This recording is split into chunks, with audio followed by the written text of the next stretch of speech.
Welcome to another Upper Peninsula Environmental Coalition live stream. I'm Evan Zimmerman, UPEC president, here with Horst Schmidt, my vice president and co-host.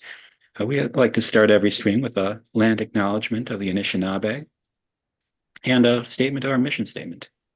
As the longest serving environmental coalition in Michigan's UP, the Upper Peninsula Environmental Coalition strives to preserve and enhance the unique cultural and natural resources of the Upper Peninsula through public education, the promotion of sound land stewardship, science-based decisions and policies, and reasoned dialogue with communities, governments, industries, and others with whom we share this land.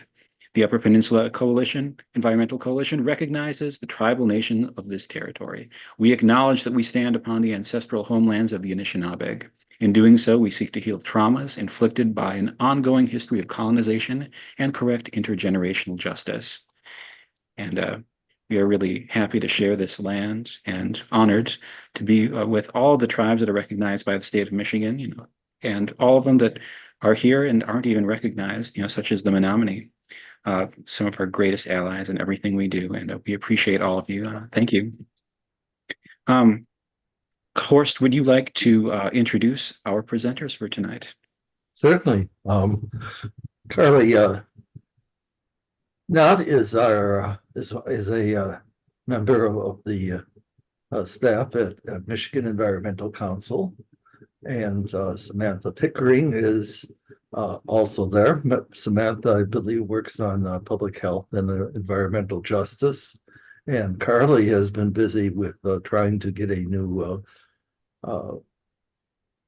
building code approved with members of the group, as well as working on housing. So what we wanted to do tonight is have them present the significant environmental legislation that was passed. Just to give you an idea of how busy the legislature has been, they've passed over 400 laws. Not all of them are environmental, but it's the most productive legislature in decades. So we have a lot to look forward to and a lot to be thankful for because of the work of our legislators, as well as the work that MEC and its member organizations have done in the past 2 years. So I just wanted to let you know that Michigan Environmental Council has been around for approximately, I think, 40 years. Is that about right, Carly? Mm-hmm. Okay. So I didn't realize until I joined UPEC about 8 years ago that there was even a Michigan Environmental Council. But when I did, I made contact with them and developed a relationship with them that I think stands us in good stead up here in the UP, since we tend to be ignored on a lot of stuff because there's just so many problems on the south end of the state. But I'm really happy that we're able to get an idea of what kind of legislation is passed, how it will affect us, and what will it do to make it life better for everyone here in Michigan who wants to live in a as clean an environment as possible and not have to worry about some toxic material coming into their lives. So why don't we go ahead and if both of you would like to just tell us a little bit about yourself before you start, and then let's see what the big laws were that we were really interested in. So Carly, Samantha, thank you again for coming, and please go ahead. Yeah, sure. And we have a presentation we can pull up too. My name is Carly Knott. I'm the Energy and Climate Policy Coordinator with Michigan Environmental Council. So doing a lot of work with our policy team down at the state capitol, working with the legislators to get some good laws passed, some good things in the budget around energy and climate. I have been with MEC for almost 2 years now, and my educational background's in political science and public policy. And before this, I worked for Senator Gary Peters for 1.5 years as well. Sam, you want to introduce yourself? Sure, thanks. And thanks for having us tonight. My name is Samantha Pickering. Plenty of people call me Sam, so that's totally cool. I work on public and environmental health policy at MEC. So my issue areas are centered around childhood lead poisoning as well as air quality, cumulative impacts. And I also do a lot with waste management and waste reduction, specifically plastics too. And that's mostly because my background is very heavy in waste management. I came most recently from Plastic Oceans International, which is an international nonprofit focused on plastic pollution in the oceans, and I was the education director there. My bachelor's is in environmental education, so I worked in that realm for a really long time and decided to make a switch to policy and see some things happen a little bit faster. So I've been at MEC for about a year now. I just had my 1 year anniversary, and yeah, I appreciate y'all having us tonight. Now, before we start, why don't you explain what it is that you do in terms of being an advocate to get legislation passed? Just a brief explanation. I think it's be help people understand why you're what you are. The organization, not you. Yeah, sure. So MEC is a 501(c)(3) nonprofit, but we also have a 501(c)(4), which means we can campaign and do a host of other things C3 organizations cannot. And Carly and I are both part of our policy team. We're all registered lobbyists. So we work directly with legislators, lawmakers, their staff, a variety of other stakeholders. We have about 80 member organizations that are a part of the Michigan Environmental Council, and we work together in a lot of collaborative ways to help pass good, solid, progressive environmental policy. And I don't know if you have anything to add to that, Carly. Yeah, I think we work in coalitions a lot with other groups just to have a lot of folks advocating together. And like Sam said, we do a lot of work directly with legislators on drafting legislation, supporting them in committee, working with the legislators to get things passed. Or not passed in some cases too. Very true. Okay. So go ahead. Is it okay if I share my screen and pull up the presentation? I believe so. Absolutely.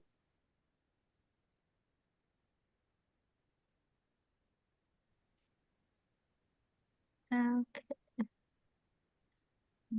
People. Nope, not that one. Okay. Can everyone see that? Yes. Sweet. Alrighty. So we introduced ourselves. Sam, do you want to kick it off and go over the agenda?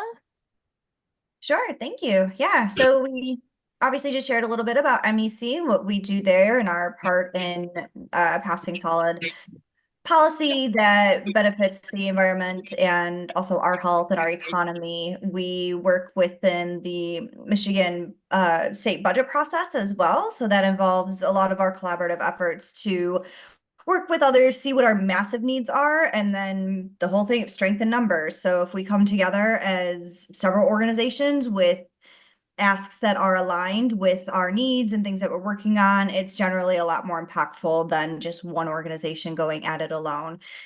So we'll kind of give a brief overview of how that process operates in the state of Michigan. We'll run through some of the fiscal year 25 budget wins that will certainly benefit the environment. We pulled out quite a few highlights, but there are some things that are also in there. And then we will also kind of review some major legislation that was recently signed into law, and Carly had a huge hand in that. And then we'll leave some space for discussion afterwards.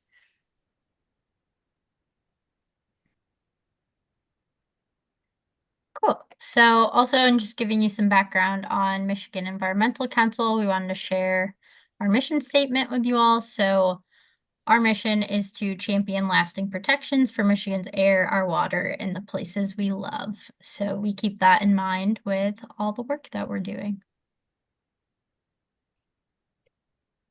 Yes, ma'am. And Horsehead, we're about 40 years old for an organization. Been in Lansing, have a really strong relationship with those that work at the Capitol, and we have approximately 80-ish member organizations that are also nonprofits or coalitions or something of that nature that we work with, and they help us set our different policies and priorities that we'll be working on for a given set of years. And we operate as the Grass Tops in Lansing. So most of our members are grassroots organizations, and we take their needs and elevate those messages at the Capitol. And just aligning with our mission, the overall goal is to continue to champion lasting protections for Michigan. So it's not a Band-Aid situation we're looking at. We're looking to have things be very long-term, impactful change. And these are just some of our issue areas and priorities that we work on. Like Carly works on affordable, healthy homes and the climate and energy reform. We also have a water policy director who manages our efforts with the statewide septic code and Part 31 rulemaking and polluter pay. I work with the Detroit team on the cumulative impacts work. And then we have Ross that does transportation, greenhouse gas reduction. We're also working on reforming the bottle deposit law that Michigan has. We're looking to modernize that and expand it. And then we have Emily who works on the critical dunes and other land conservation issues.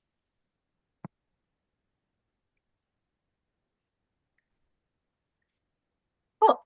So we're going to talk a little bit about both some legislation that's passed and go over the budget that passed. So just wanted to start out with some level setting for folks, briefly just go over kind of what that process looks like. So when we are looking to pass legislation, a senator or a representative in the House of Representatives can draft a bill and formally introduce it to that chamber.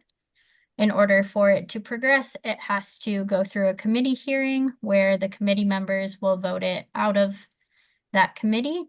And then it goes to a full House or Senate vote in that chamber. Once that happens, it gets sent over to the other chamber where it has to go through another committee hearing and another full chamber vote.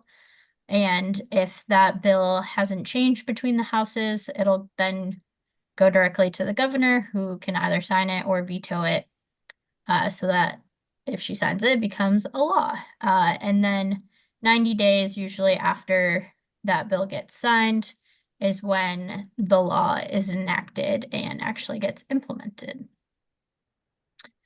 And then looking at the budget cycle that we just wrapped up for this year, that really starts going in February, early in the year, when the governor puts out her proposed budget, which is called the executive recommendations.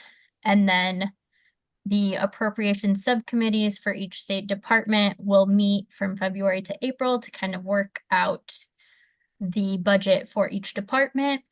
And then they will send those to their chamber to be voted on. Once those subcommittee budgets are voted on in both the House and the Senate, they'll call what's called a conference committee between the House, the Senate, and the governor. They'll work out the differences between those budgets, the subcommittees, and the governor's like proposed budget.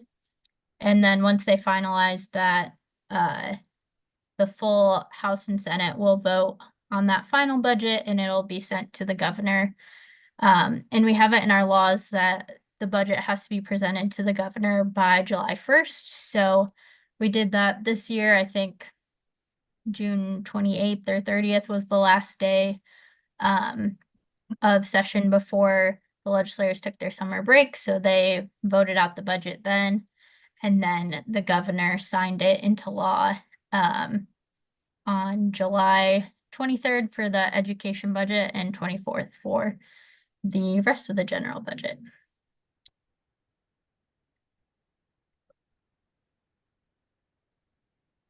Great. So like Carly just reviewed, we start with the governor's recommendations, and within those that we initially got back in February, she was proposing a tip fee increase of $5. And right now, what we have for tip fee costs is 36 cents per ton. And upping that to $5, so that's however many 100%, would help generate almost $80 million. This ultimately did not pass as is, but we do have a bill for tip fee that was introduced by Reggie Miller, and she's a representative, and that's still something that's in the works because as a state in this country, we are the cheapest place to dump your trash or hazardous waste, and that does need to change. And we can do some good things with those dollars too.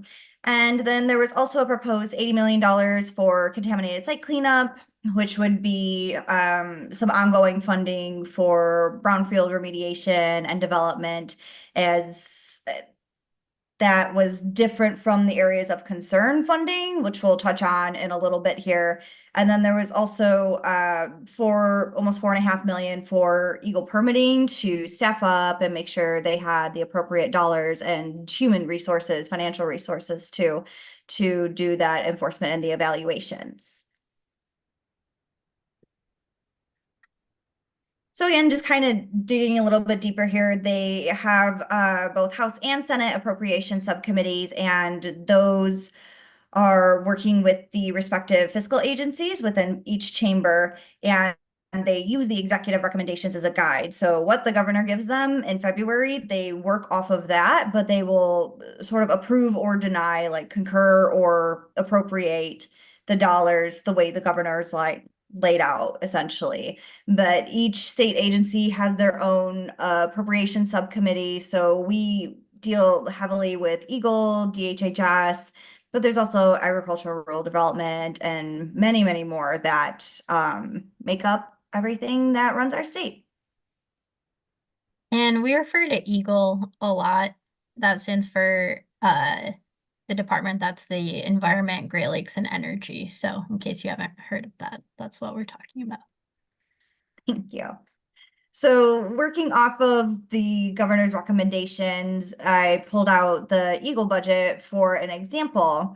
And within that tip fee, for example, they said no to that $5 increase, but they did appropriate the 15 full-time employees that it called for. And then on the Senate side, they did not appropriate any of it. So along with that, there was the permitting outreach for staff. The House appropriated 2.2 of the 4.4 million that the governor recommended, and the Senate did not appropriate any of that. So you can see they have these little like back and forths where they have to keep working together until they come to a general consensus. And then there was one win that I pulled out, which was the stormwater infrastructure grant. So getting local communities funding for green stormwater infrastructure projects. Both the governor, House, and Senate all appropriated those dollars.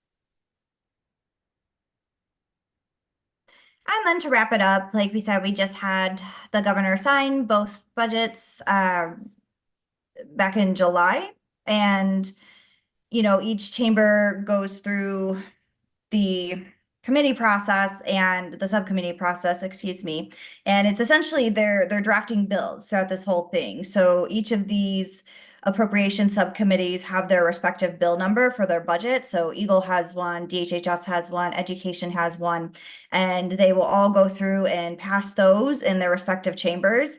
And then they will all come together in negotiations in the conference committee, as Carly had mentioned. And then once they all arrive at a general consensus among what's written in those bills, they will send it to the governor to sign. But she can do a line item veto. She could veto the whole thing. It just sort of all depends on how things work out. But this time around, it went pretty well.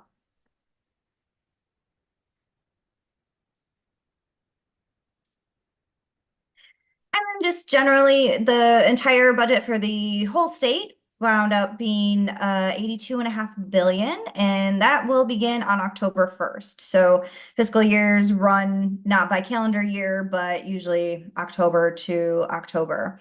And I popped in here a couple links to the different a couple of the different bills. So for education, that generally gets the bulk of it. We had 23.4 billion appropriated, and that's for K through 12 schools. And then the state agencies and other state departments wound up with about 59.1 billion overall. And then we'll pull out a couple like issue areas and highlight some things. So there within like the area of water, there was 2 million in one-time funding that was appropriated to conduct research on microplastics in the Great Lakes. And we are currently working with Representative Hood, who is championing a bill package that consists of 5 bills that are what's behind this ask. So we were able to get this in, I feel, because we had Rep Hood, who is championing this bill package, but she's also the chair of the House Eagle Appropriations Subcommittee. And she worked in tandem with Senator Jeff Irwin, who is the Senate side chair for the Eagle Appropriations Committee. And they were able to achieve that. And that would ultimately support everything that, not everything, but it would be a good start for what we're asking for in terms of microplastics research.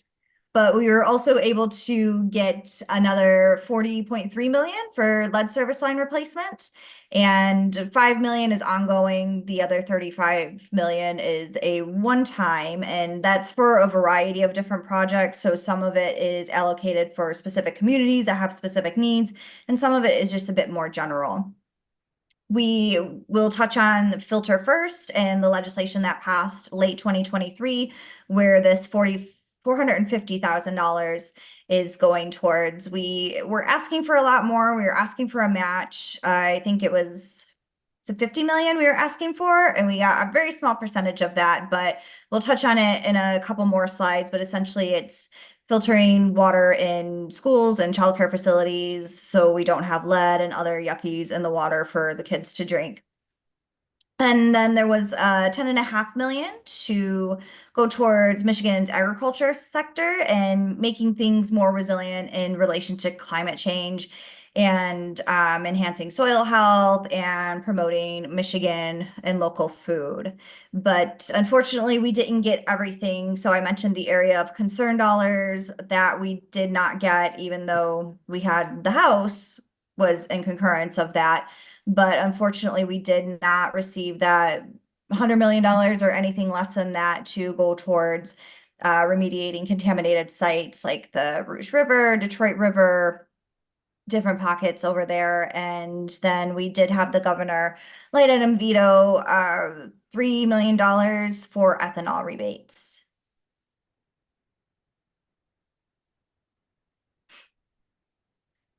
Okay, and then wanted to cover some highlights around clean transportation. So one of our member groups is the Michigan League of Bicyclists. They're really championing this $3 million to be included for e-bike rebates for consumers to incentivize more people to purchase electric bicycles. It's a good alternative if you work a short distance from your home. Instead of driving every day, you could take your electric bike if the weather's nice. We also saw 25 million included to continue to expand electric vehicle charging infrastructure throughout Michigan. That's definitely an important piece of being able to adopt more electric vehicles in the state. We got 30 million for local bus operating to help ensure more reliability and frequency of buses in communities. Not quite as much as we were asking for, but still good that we got that amount. And then there's also 3 million to expand shared streets and spaces. So in some of the more urban communities or just suburban communities, making sure that there's more sidewalks and bike lanes and things like that to offer different modes of transportation than just cars. Another thing that we were advocating for was to get some money for state and local governments to be able to convert their municipal vehicles from gas-powered to electric vehicles. that's definitely an important part of lowering emissions in our state. We had been asking for 10 million for that, and we did not see that money in this budget, so going to continue advocating for that in future budgets. And then there was quite a few things around clean energy in the budget that were good.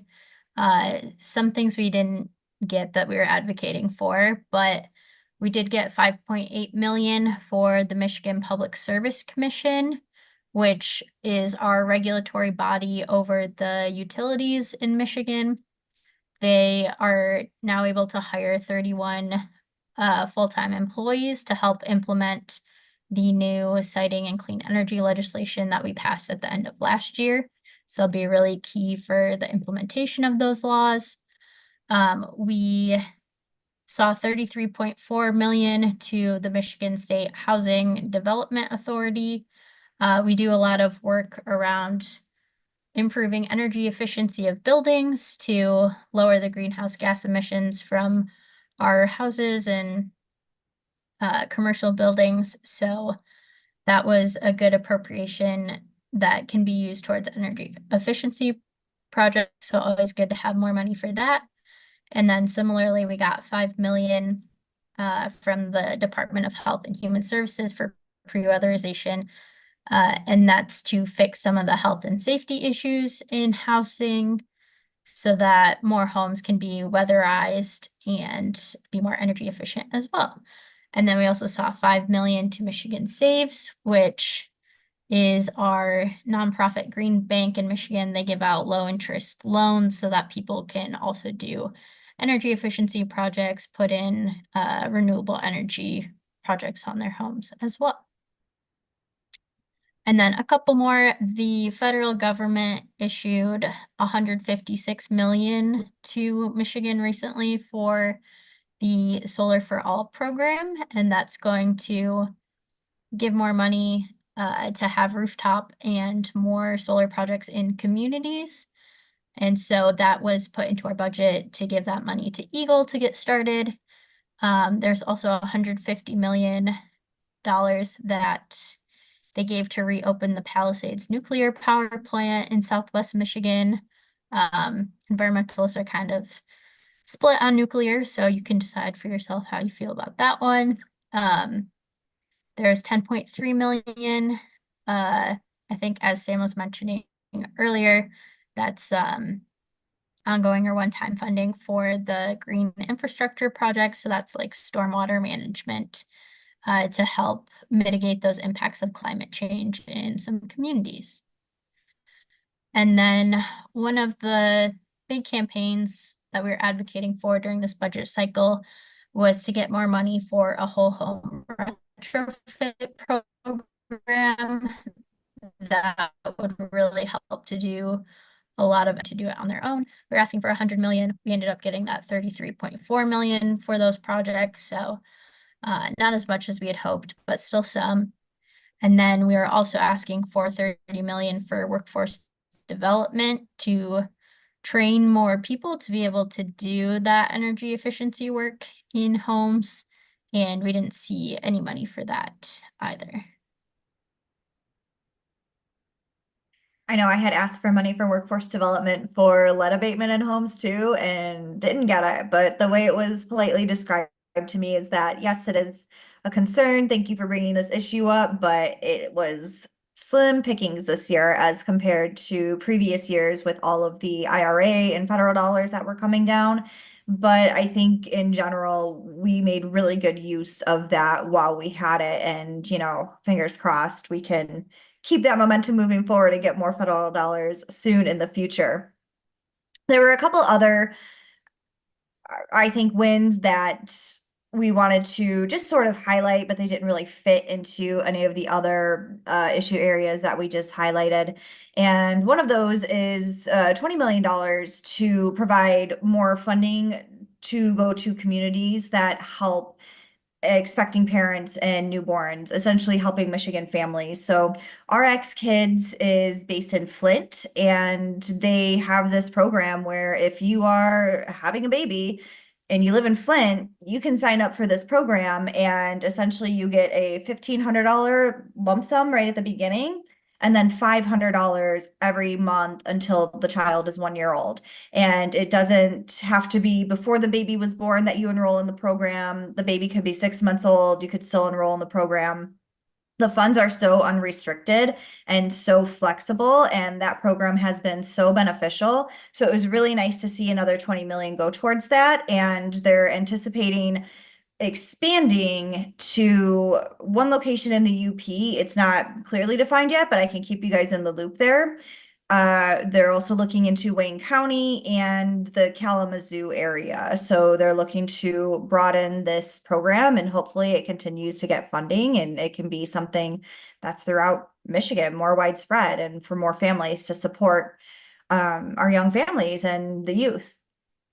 There was also 2 million appropriated to the asbestos inspection fund, and that included 10 full-time employees. And this is all per Public Act 56 of 2024 that passed.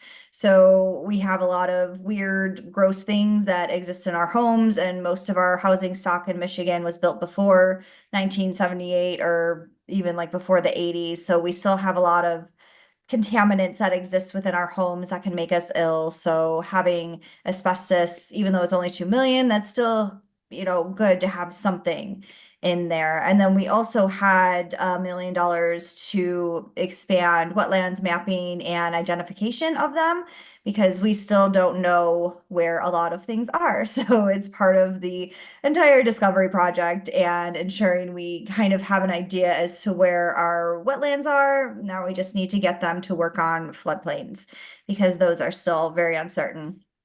But a few other things that weren't included were the state park funding.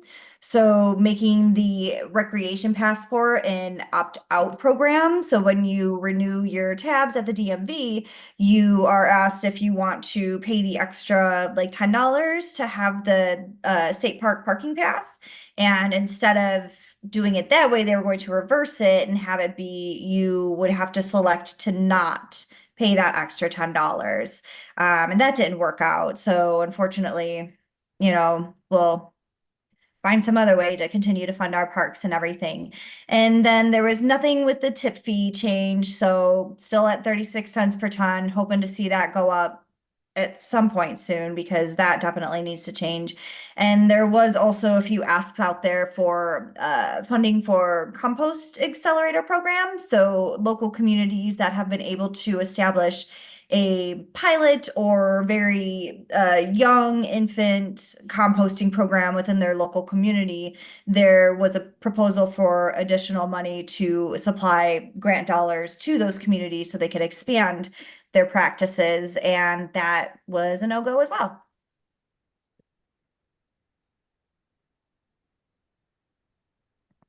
Okay, now we'll move on from the budget and just go over a few of the key pieces of environmental legislation that have passed in the past year.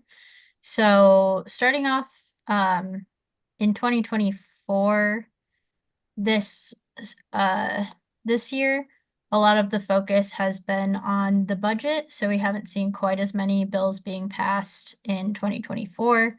No major environmental bills that we've been working on have passed, but there have been a few like the inland lake bills that passed recently.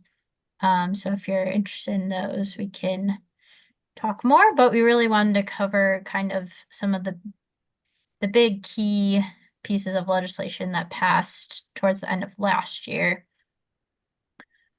So one of the biggest in something that I personally worked on, so I can definitely answer more questions on, is the climate legislation and renewable siting reform.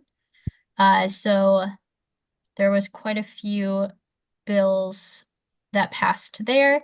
They were signed into law on November 28th. And so those bills did a number of different things. The siting bills, the key thing was that it moved authority for utility scale renewable energy projects to the state authority, the Michigan Public Service Commission, to have approval over those. And then some of the other bills, one of them kind of reformed the Michigan Public Service Commission processes. And again, that's the regulatory body that regulates our utilities. They have different cases to determine how much you pay on your utility bills and what mix of resources the utility is planned for in the future. So groups can intervene in those cases. So the bill increased the funding for more environmental groups and environmental justice organizations to be able to intervene and make climate change, environmental justice arguments in those cases and change how that participation process works. We also importantly passed 100% clean energy standard by 2040, and utilities also have to have 60% of their energy sources come from renewable energy by 2035. And then the other bill was around utilities energy efficiency programs that they have to participate in to increase energy efficiency in people's housing. We raised that standard a little bit so that they're doing more of that for people. So that was really great and can definitely expand on that more later. Thank you. So we had a couple big wins in terms of our childhood lead poisoning work, and meaning like we don't want children to be poisoned by lead in their homes or outside or inside anywhere they spend a lot of time. So part of that was the universal lead testing that passed, and these were around the same time. It was like late 2023. I don't remember exactly when, maybe August, September. But the Michigan Alliance for Lead Safe Homes Coalition is one of my job responsibilities. I manage the coalition. It has been around for about 14 years, and they primarily work to advocate for reducing exposures of lead for children. And also, we just have a set of priorities to help support lead abatement work and making sure these kids are taken care of well, because there is no way to reverse the impacts of lead poisoning. It's all over World Health Organization and CDC's website. There is no safe level of lead in the human body whatsoever, but it's definitely way more atrocious when it enters a child's body, especially a very young child, and they're still in their formative years, because it severely impacts their cognitive function and just sets them back in life and ends up costing the state a lot of money in terms of special education. The families have to pay for all of these healthcare resources. So passing universal lead testing was a huge feat. We had Representative Helena Scott and Senator Cherry both with mirroring bills. So they passed in both from the House and the Senate side. And it requires testing for lead for all children at 12 months old and 24 months old.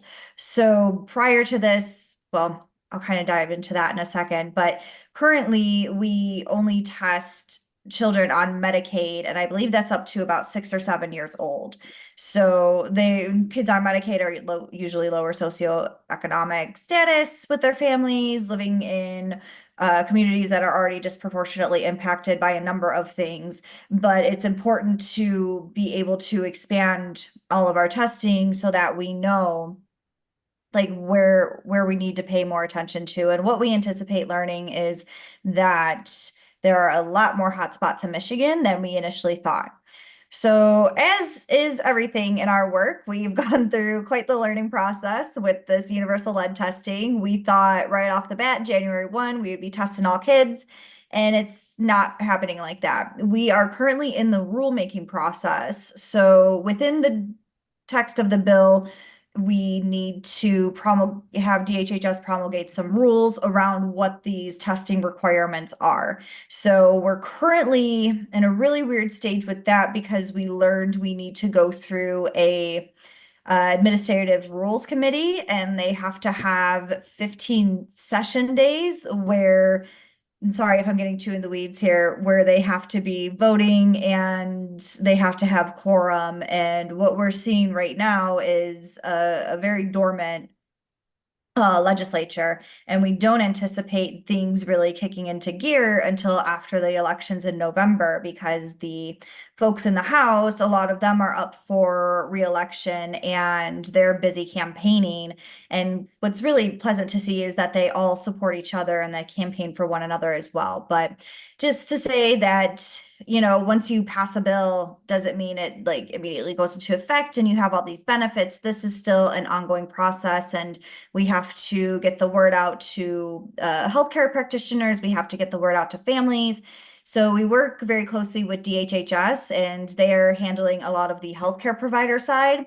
At Michigan Environmental Council, we were able to receive a grant from United Healthcare. It's their health equity grant. So we got some funding to filter down to some of our partner organizations from the Alliance for Lead Safe Homes Coalition to get the parents talking to other parents about what these lead testing requirements are. So even if the healthcare provider doesn't know, the parent can bring it up. And then the idea is to just have like a slow exponential trajectory of getting more and more kids tested.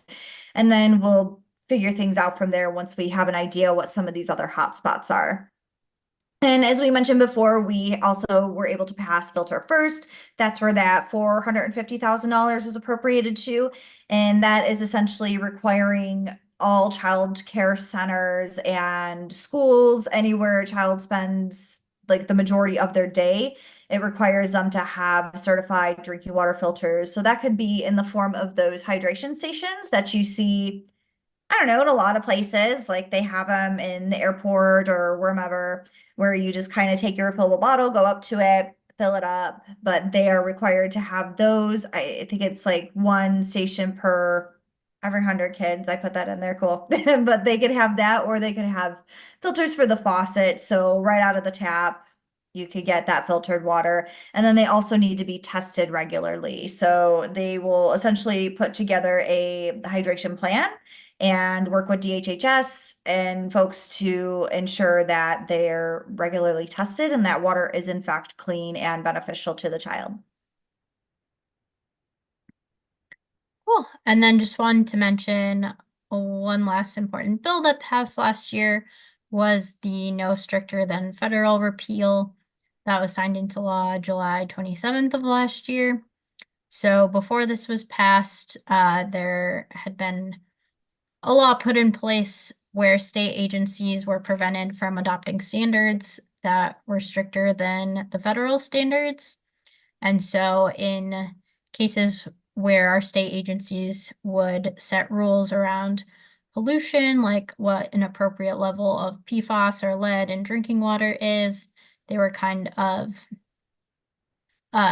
limited in their power. They had to follow what the federal standards were, even if the circumstances are different in our state in Michigan. So by passing this law in July, we gave a little bit more power to state agencies like Eagle to be able to regulate some of these safety things and pollution in Michigan. So that was really cool. And then there were definitely a few other environmental bills that passed last year as well, but we just wanted to highlight some of the kind of key, most important things that passed. Well, thank you. I hope you guys have been able to take a breath occasionally to so because I'm sure a lot of this stuff is you know coming pretty fast for people who aren't necessarily paying that much attention to this. So I just want to ask if anyone has any questions, or do they need clarifications on what they heard in terms of what bill does what, or further explanation. We can definitely go back to any of the slides. Mm-hmm. I have a question. What is the problem with increasing the tipping fees for that? It seems like that's a no-brainer. Why are people not willing to raise it from nothing? $5, that still seems pretty cheap per ton. Yeah, I mean, in comparison to the national, what everybody else is doing across the country, it is. But a lot of who was freaking out were the waste haulers, local municipalities. So if the waste hauler has to pay more to dump their stuff at a landfill, then that is going to be offset by what people are paying in their solid waste fees on their taxes for where they live. So there's that trickle effect there, but it does need to go up. And we do have a bill for it right now. And what I'm thinking is going to happen, this is not anything that's for certain, but I think it's going to happen incrementally. Like it'll be a slow, steady increase over time until we hit that $5. Well, I think also, don't we need to be concerned about the fact that we're getting all this waste and all of this eventually produces methane. Yep. And that means every landfill that gets more and more from out of state plus our own increases the danger of more methane, and methane is 80% more potent than carbon dioxide. So we would raise that temperature above that 1.5 degrees centigrade that we're trying to avoid. Mhm. So I think, it's not just the money, it's also our atmosphere, our climate, our health, as it's all tied together. So we need to, keep an eye on it. And of course, we do have some resistance from the waste industry because it's such a huge enterprise in the state, isn't it? Totally. They're bajillionaires. They make so much money. And that's the thing is when we're up against folks like that have lobbyists, they have their own lobbyists, and they have money to give to people towards their campaigns or what have you. We as environmentals don't really have that, nor do we really practice that. But it is one of those things where this will happen. I think it's just going to take a little bit more time and a little bit more flushing out, because what the red flag behind all of this was, I think, was from the train derailment in East Palestine, Ohio, and them trying to bring all of that vinyl chloride up here to dump. I mean, luckily our attorney general said, heck no, we're not doing that. No, thank you. That definitely set a fire under some people to really take a better look at this. And also, we get trash from everyone. We get trash from Canada. We get trash from other Great Lakes states in the region. But one thing I will lift up is the fact that Part 115 passed a few years ago. So what we have happening right now is different counties working individually or as a region to put together waste diversion plans. So they have to create a master plan with like really aggressive recycling targets and waste diversion targets overall. So that is something that is coming up the pipeline as well, which is the outcome of like solid legislation that was passed a few years ago. That I think MEC worked on that as well. I just wasn't there. I remember there's also a mind change in terms of not being called waste, it's called materials management, which means that it's a resource that we have to use to help recycle, have a circular economy. So it's not just dumping more, it's finding a way to use what we put into landfills. So do you have another question, Mr. Maynard?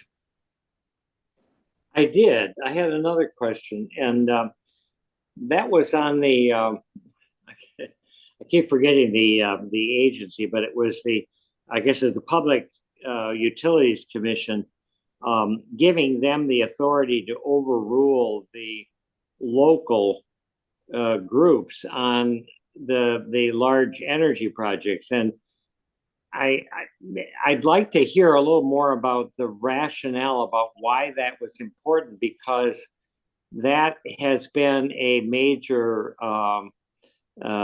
point of contention for our legislatures.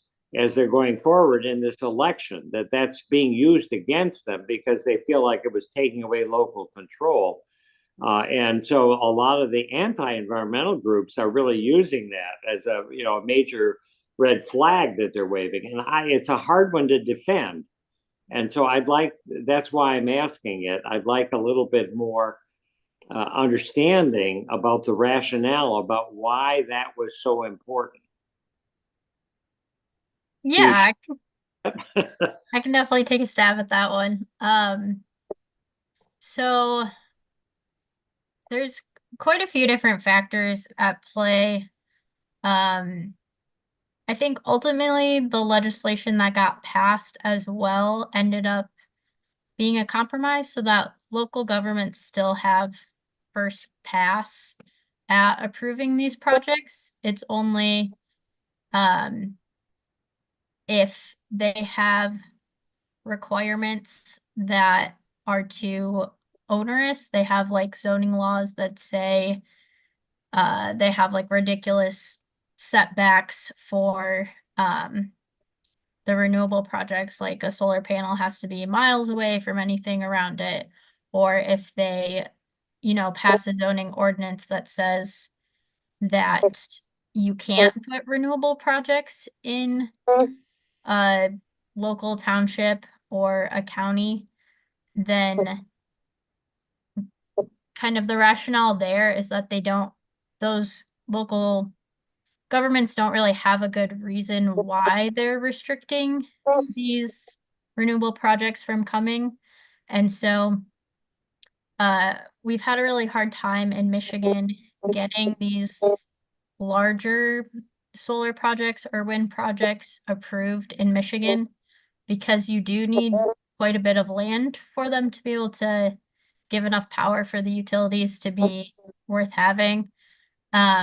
So often it'll cover like 5 or like 3 or 4 different townships. You need approval from all of them to do a project that touches like a piece of each township.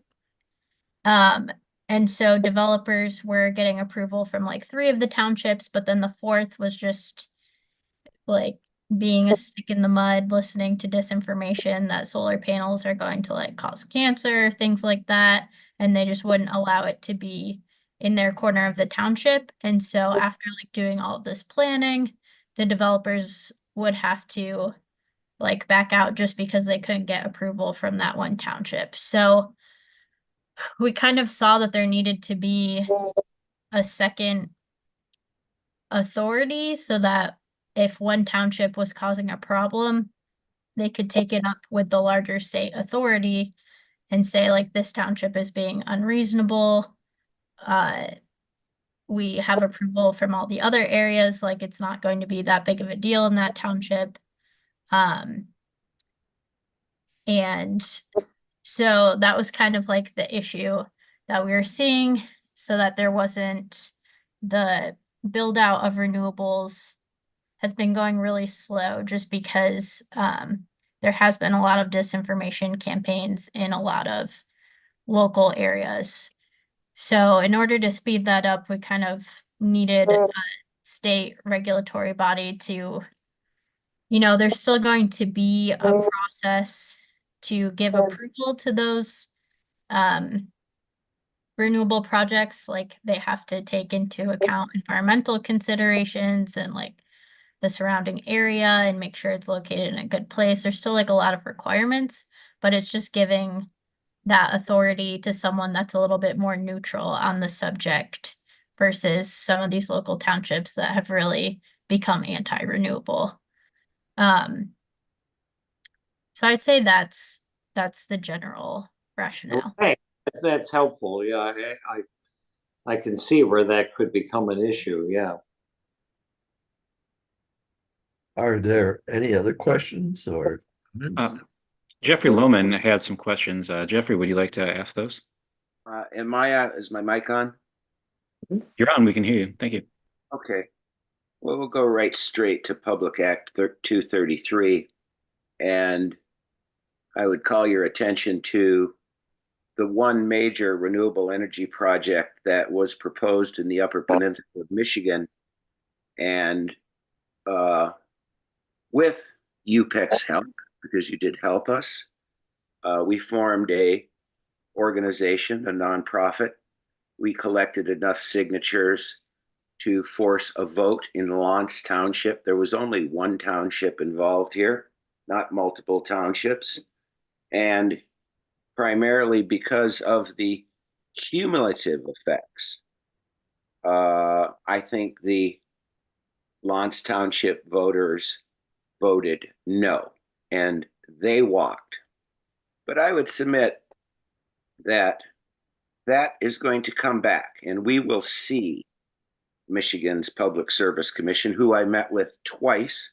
I had the ability to use my tribal affiliation with the Kuna Bay Indian community to have more than just the discussion that they held in Marquette. And they seemed like smart people.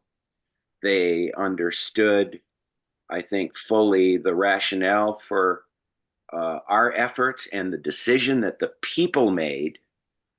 And I take an exception to the notion that the reason for Public Act 233 is because of townships that were ill-advised or whatever you want to call their decisions.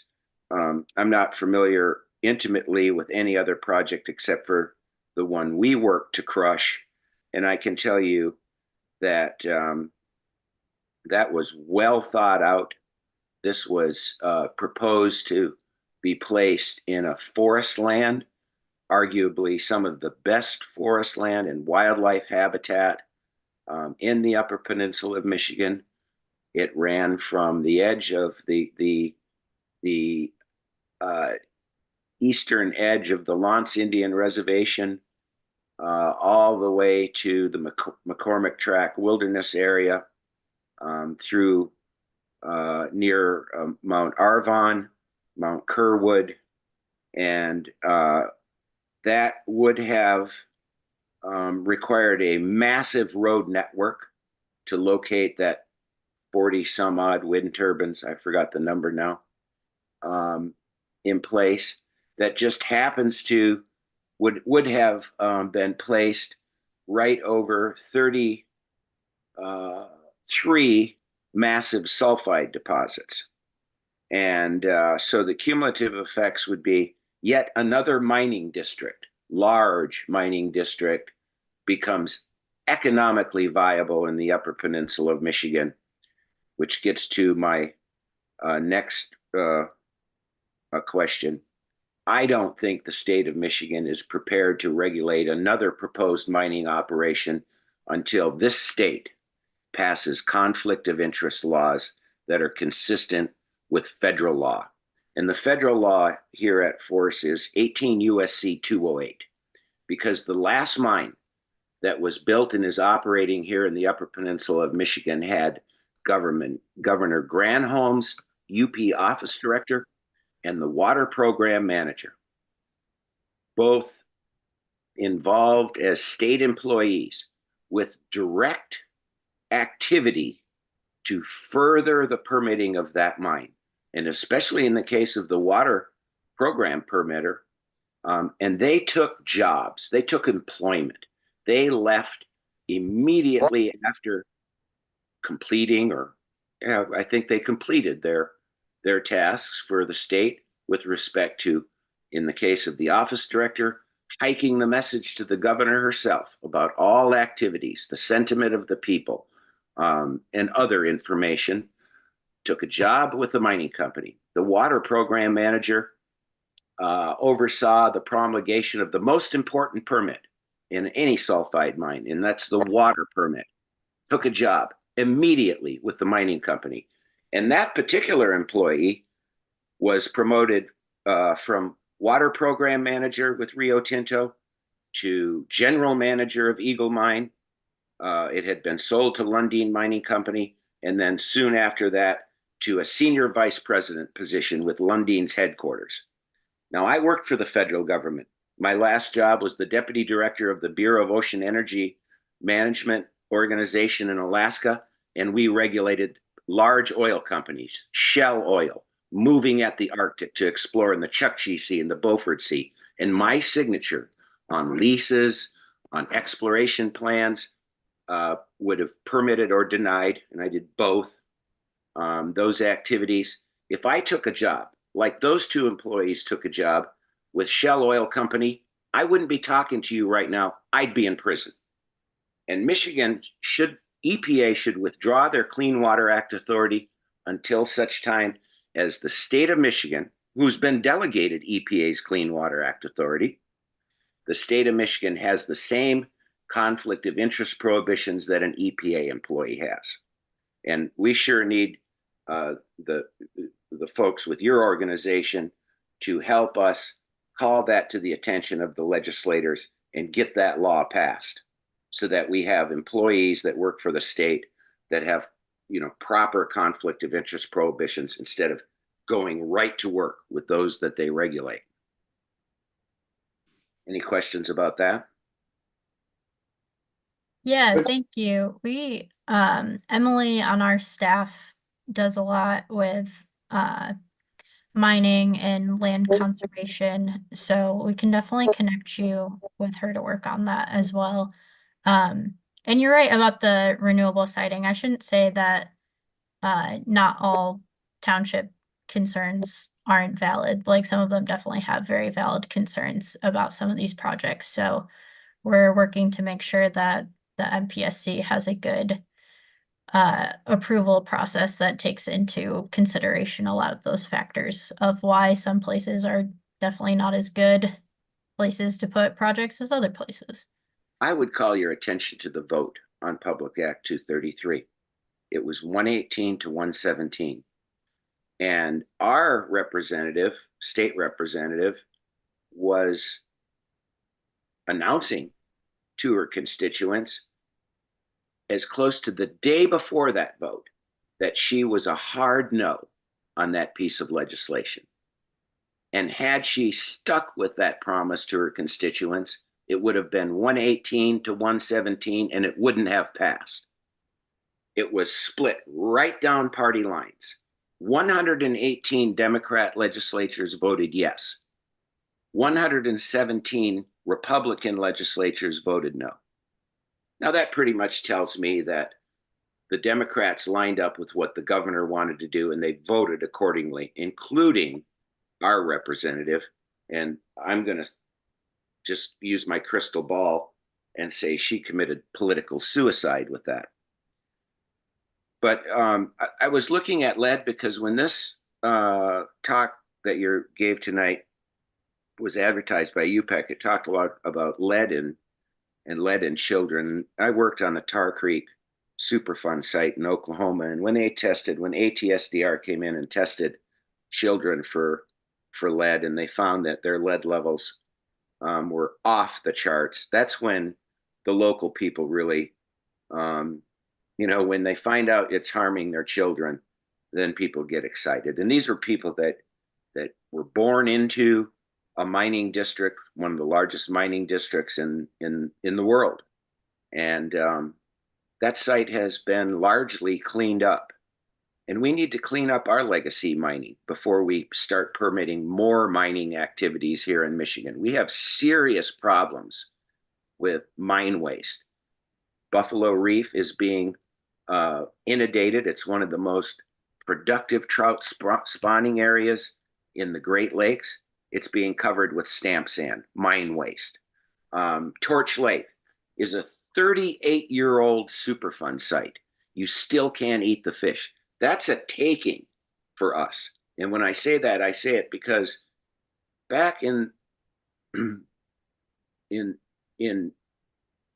hundreds of years ago, when our ancestors went over to Madeline Island and stood with these Indian agents, they signed treaties and they ceded millions of acres of land to the United States government. We're all standing on that land that right now that was ceded by tribes to the United States. And they did so maybe naively thinking the United States would care for that land as they had. And then along came logging, and they clear cut the whole Upper Peninsula of Michigan, then mining, and they polluted a lot of the waters and took away the ability that was given in exchange for the ceding of that land, and that was the right to hunt, fish, and gather. And for 4 decades at least, probably more like 7, but at least 4, there's been a fish advisory. We can't eat fish out of Torch Lake. And the state of Michigan has been delegated most of the authority, at least that's what it appears to be, to me, to do EPA's job at Torch Lake. It's not cleaned up. There's still a fish advisory in place. And then worse than that, just out of the blue, a private party comes in and builds a seaplane base right on Torch Lake and rips up 6 acres of vegetative cap. That was put in place, the one remedy that was put in place to keep those pollutants from migrating into Torch Lake. And the regulators say, oh, well, no, when that happens, he just has to fix it and put it back the way it was. No. That's not the way Superfund works. That site has not been secure, and the law says the remedial project manager will maintain a presence on the site until it's secure. I've gone to 2 community advisory board meetings, and at one of them, a township supervisor, Tamarack Township, right in Torch Lake, tells a story about how his wife was wading in ankle-deep water last year, and some guys in hazmat suits yelled at her to get out of the water.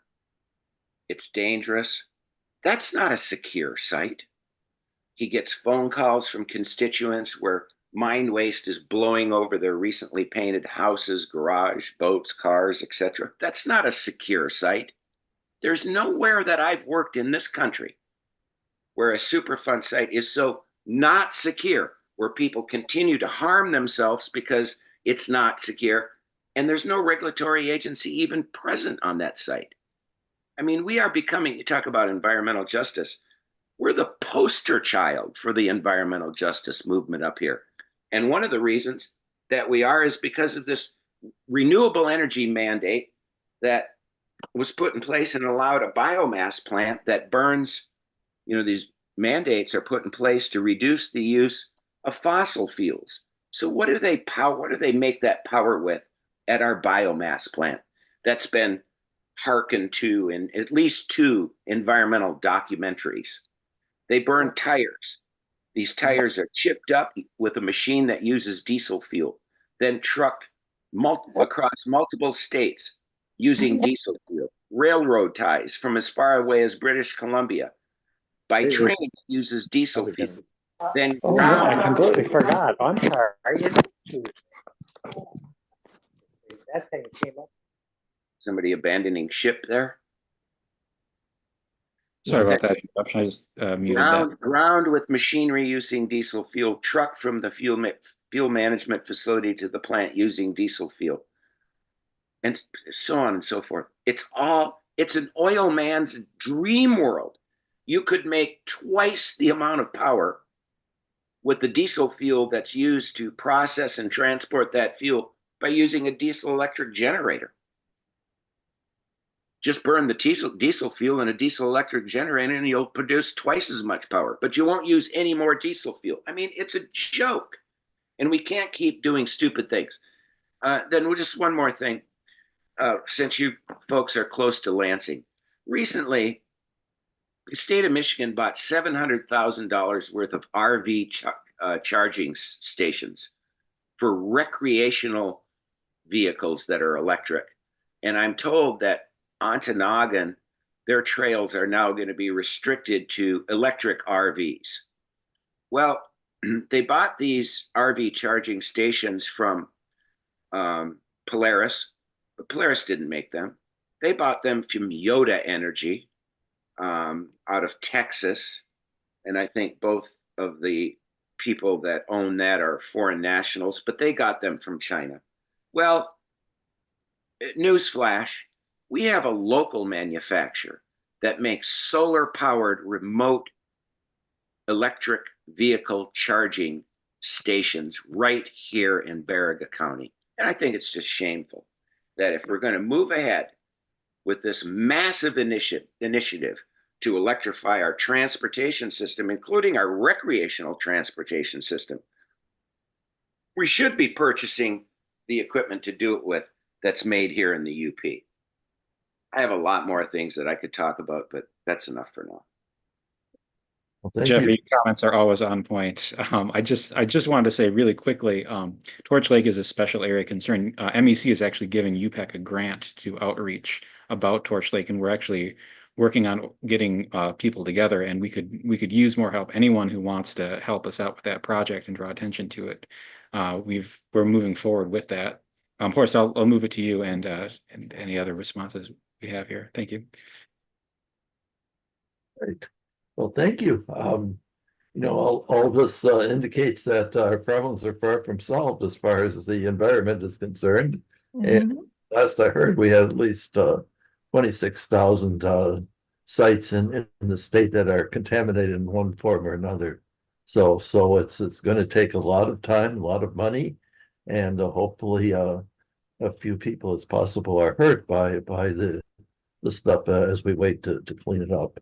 So I want to thank both of you for coming here tonight and speaking to us, and hopefully you'll be able to use this to talk to other groups around the state so that they get a feel of what our environment is about and about how we can try to fix it as we go through the legislative process. So are there any Before we final close? Oh, yeah. Before we close, Catherine Andrews, please, we have time for a quick comment here. Go ahead, Catherine.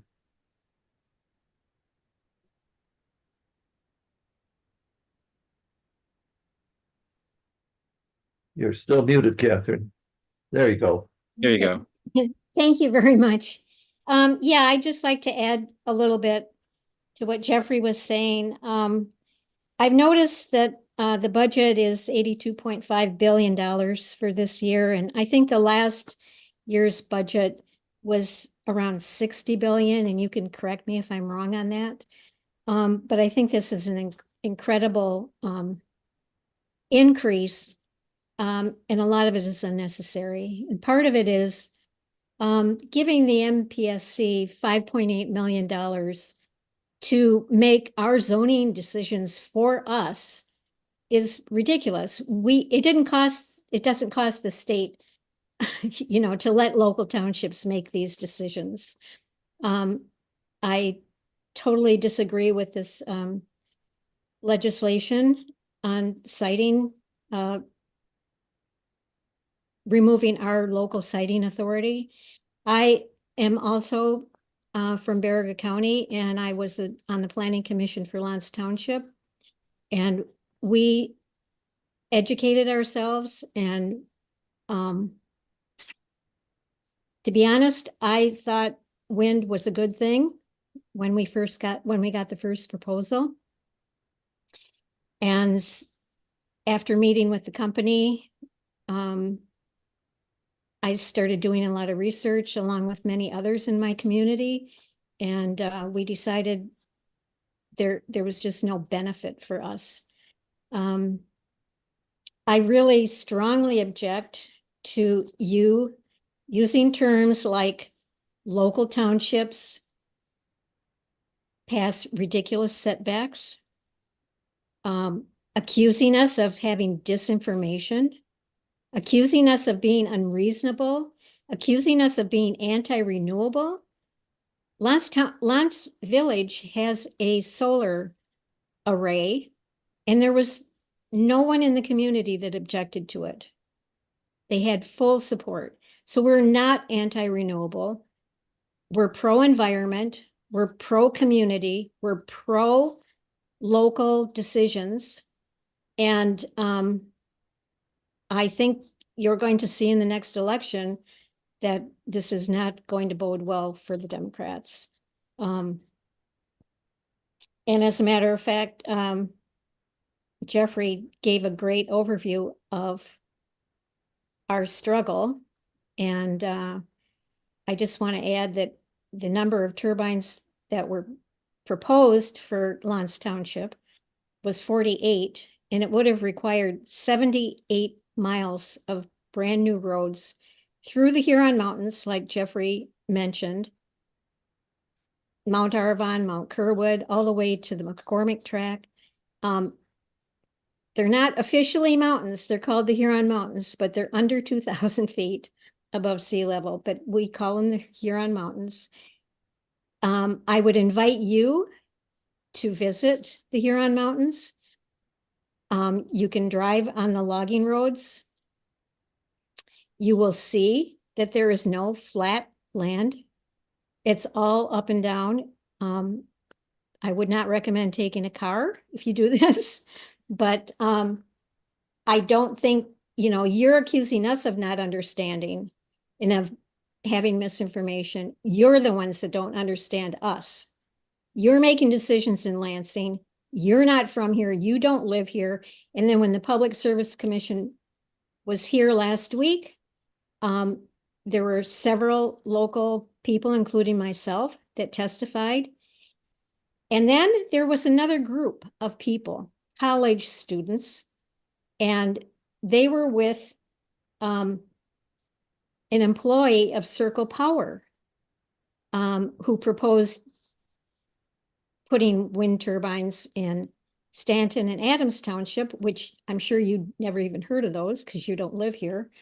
And so these students were brought in by an employee of Circle Power to support this ridiculous legislation, taking our local authority away.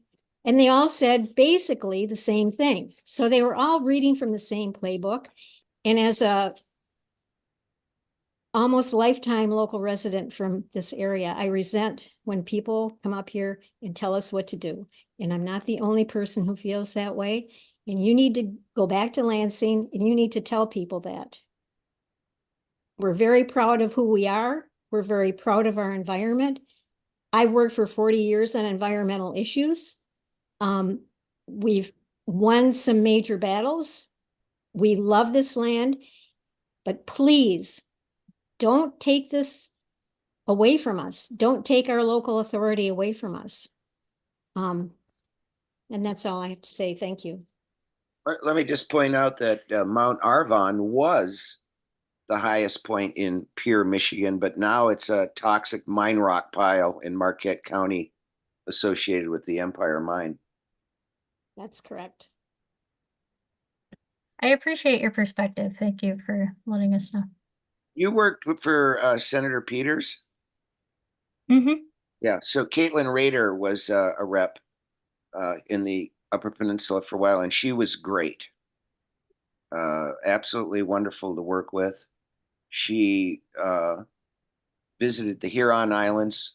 We also are all of us in one form or the other, all our UPEC friends as well, are involved in restoring the historic property on the Huron Islands, which has both a tremendous amount of history for both Indians and non-Indians alike. One of the first lighthouse keepers back in the 1800s was married to a full-blood Indian. They had two sons who became assistant keepers.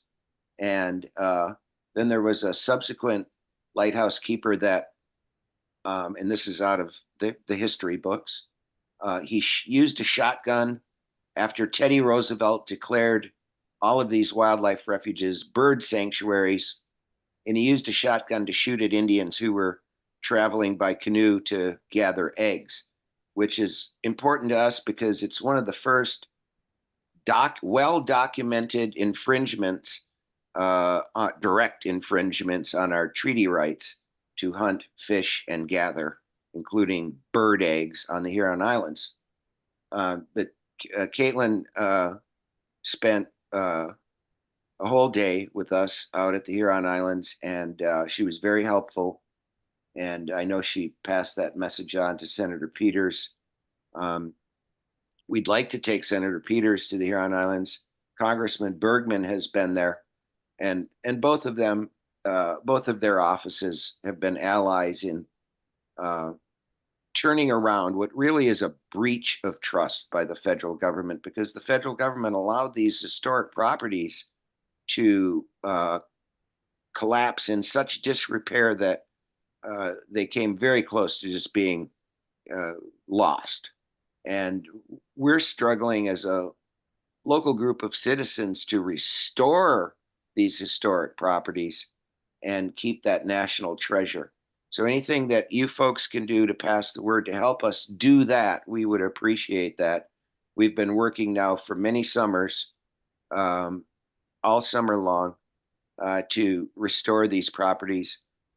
We need millions of dollars to do it. And we need somebody to really call to the attention that of political leaders that the Fish and Wildlife Service and the Department of Interior, they really breached their trust by allowing these buildings to just literally almost collapse. Well, one of them is collapsing, the boathouse, which you need to do work on the Huron Islands.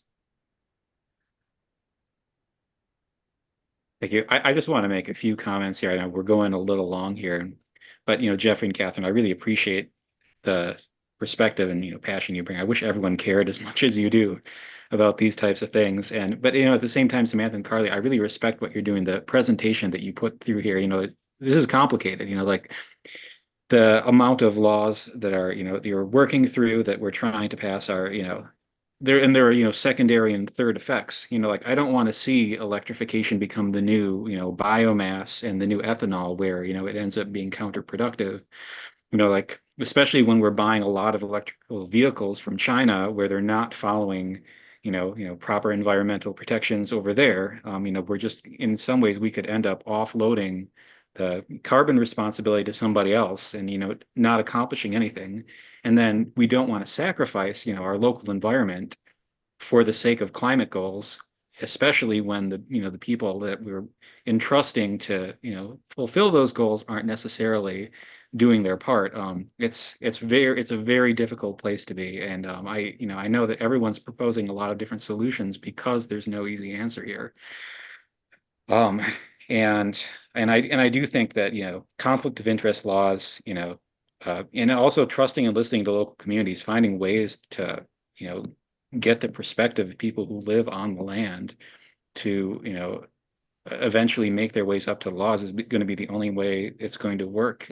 Like I've been seeing what's happening in Europe, where there's been huge pushback to a lot of the environmental regulations there. And if when you push people too hard, they are going to push back. And I want to see the law be a process that's collaborative between the state government and local communities. And I know everyone would be happier if that's the way it happened. And it's difficult to get those communication channels going. It's difficult to get the correct perspectives to our representatives when there's so much money involved, there's so many interests.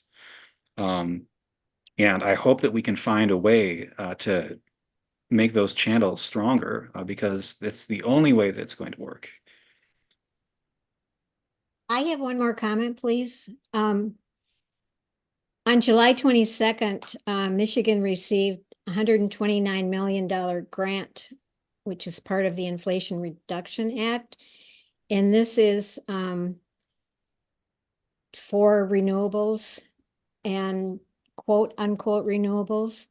And I'm just wondering if you could tell me where that money is going and how that probably wasn't included in the budget that you presented, because it was just done in July. So can you tell me where that money is going and how it's going to be spent? Catherine, I just saw a request for proposals from Eagle for that 129.1 million. So you might want to Google that and see if you can find it. Okay, thanks. Thanks, Horst. So do Sam and Carly, do you have any last words for us?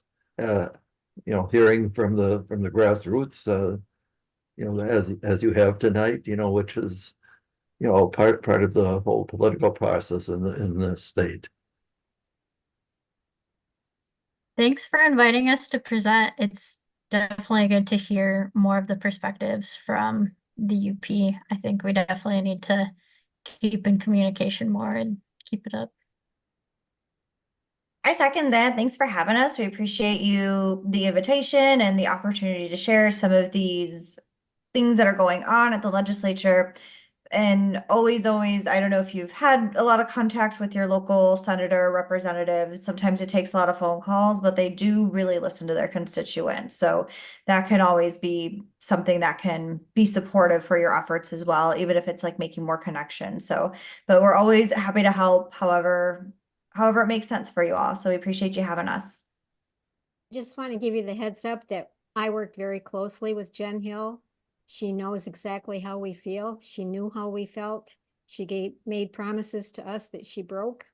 I've also been in close contact with Ed McBroom and Greg Markinen. So please don't underestimate the involvement that we've been part of. And please don't speak down to us. No, I wasn't underestimating or anything. It's just that's one of the things that I see that's always kind of helpful. I haven't heard anything negative about Jen Hill, so that's interesting to be aware of, but it's just like the one thing that you can do at the local level that is sometimes helpful. We've done it. Well, in her defense, Jen Hill had a decision to make on the day that they voted. She was a hard no the day before, at least she advertised that. And then the next day she had a choice. She could either vote yes, like Governor Whitmer wanted her to vote, or vote no, like Catherine wanted her to vote. Well, she chose to align with Governor Whitmer. And that really, in a vote like that, a 118 to 117 vote, she was the controller there, and the governor needed her vote for that to pass, and no surprise. But we'll see what happens come election time, and I think she committed political suicide. I'd also like to add to what Jeffrey said. Every issue that I've been involved in the last 40 years, has been bipartisan. We have always worked. We're small communities up here.